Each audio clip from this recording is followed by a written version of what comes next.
And so The Witcher 2 was already a really great game. Thank you. What is the big difference between The Witcher 2 and 3? The big difference is that now it's an open world game. That's the major difference. Yeah, you already saw it in the gameplay demo. It's Saw really, the demo. Yeah, No. a lot of gameplay. Yeah. And so this open world is really impressive.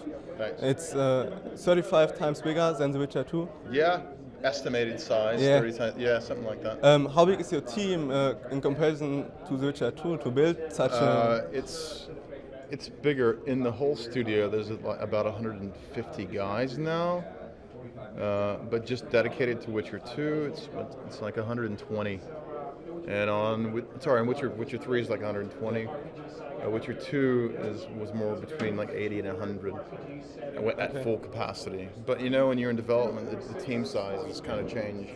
But yeah, right now on Witcher 3, yeah, it's about 120. Okay, and also a very important thing of the previous Witcher games is the storyline.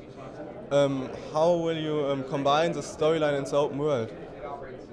That's a really complicated question, man. Yeah, because already, the Witcher games are really beloved for their storyline. Yeah, it's going to be, okay, the storyline, it's going to be a total non-linear story, and probably more intense and probably deeper than Witcher 2, which maybe doesn't sound possible in an open world game, but that's the idea. So there's going to be like maybe about 50 hours of main storyline, but it's non-linear main storyline, and then there's 50 hours of side quests.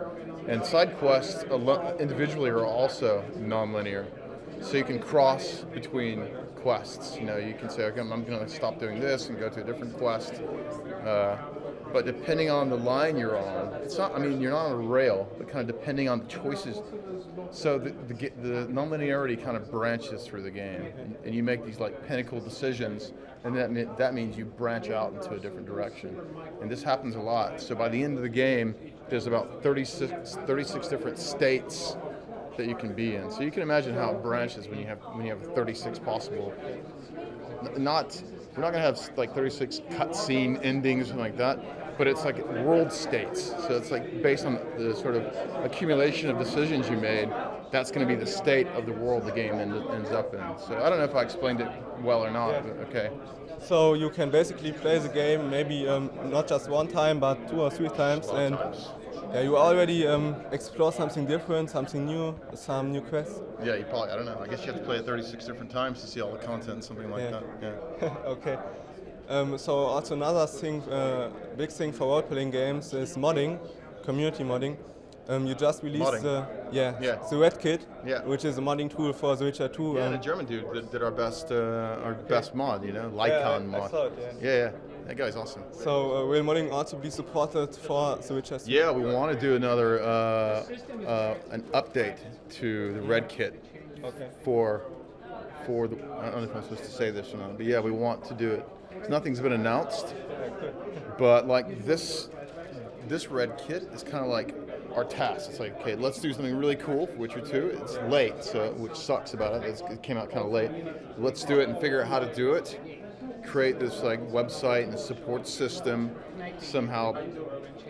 We can't be as cool as Nexus because Nexus is pretty awesome, you know. But we want to do something really solid, so we get to establish a good modding community just for Witcher 2 toolset, and then extend REDkit 2 and make sure that we take all the new features from Witcher 3 for the next version of the REDkit. So yeah, we want to do it. We want to keep doing it. Okay, that's very cool. Yeah, thanks. Also, a game which defines the role-playing genre in the last years is Skyrim. Yeah. I've heard that you guys at CD Projekt Red also played a lot of Skyrim. Yeah. Yeah, it's basically a great game. How did Skyrim influence The Witcher 3 in the process of crafting the game? Where did you say, yeah, that's awesome, like the open world, yeah, we will do this? And when did you say It's not like that, really. The studio has always wanted to make an open world game out of the Witcher universe.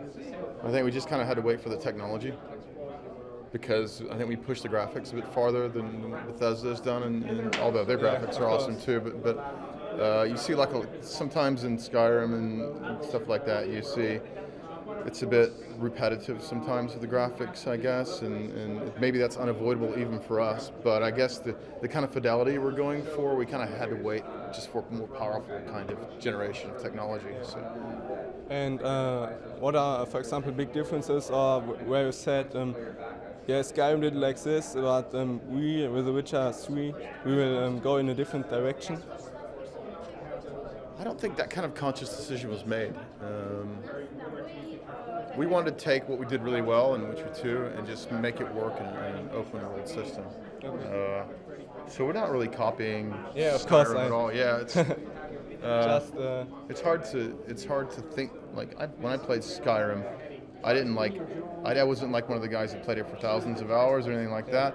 I just kind of shot through the main storyline, and I realized that kind of storyline is not the kind of storyline that we're going to be doing, because our whole company is built around sort of deeper, non-linear, deeper characters. Like we're trying to, every character in our game has like a backstory and a deeper motivation and stuff. So it's like, I think we pay more attention to deeper storytelling, and that's the main core difference, I think, between us and Skyrim. Skyrim was totally awesome, so don't get me wrong.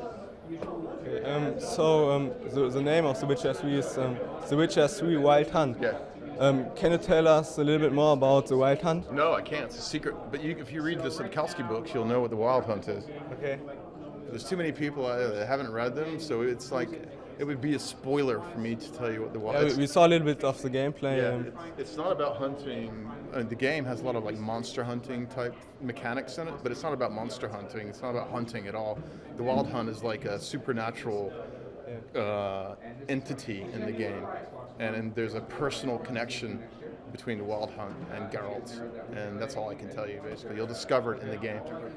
Okay, and when the first information about The Witcher 3 came out, I read the comment section of the game websites, and a lot of people actually said The Witcher 3 is an awesome game, of what I have seen so far, also because it's made by CD Projekt Red.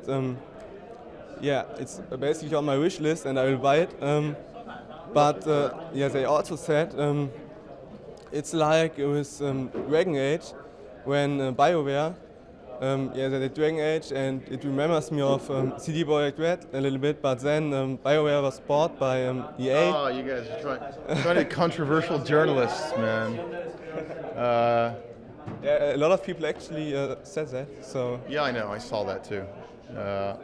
I don't know. You never know what happens at studios behind closed doors. You never know why things maybe get better or worse. And I don't know if it's due to a publisher buying your studio or whatever. Studios are really complex organizations, and sometimes things just go wrong. I hope, though, that we can keep our kind of independent spirit and our kind of creativity in-house, and that helps us a lot. And that's kind of our philosophy, is like maintain our creative freedom, so no one's like telling us to change things and do like that outside the studio. So I think that gives us kind of an advantage. It's fine. Okay. Thank you for the interview. Okay. Just the last thing, it will be released in 2014. Yeah. Can you give me a hint? No, man, that's one of the things we can't talk about, is the release date. I wish I could.